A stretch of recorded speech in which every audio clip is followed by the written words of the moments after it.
As you've probably seen, we've talked a lot about marijuana legalization's effect on driving and on the economy. We've discussed it in pill and plant form, but what about the kids, guys? A new study in Colorado shows that there's been a surge in medical marijuana use following a 2009 federal policy change, and since then, 14, count them, 14 children have been treated for accidental consumption of the drug.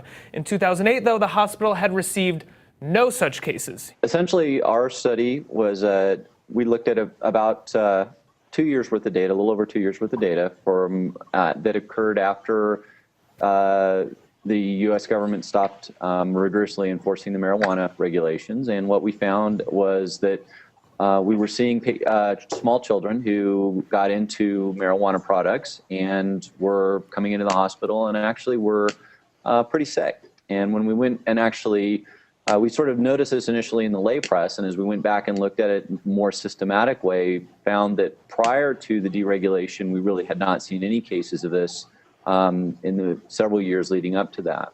And so our conclusion was that when the regulation was decreased, the number of cases where we saw kids getting into these products and getting sick increased. Can you detail in what ways that they were pretty sick?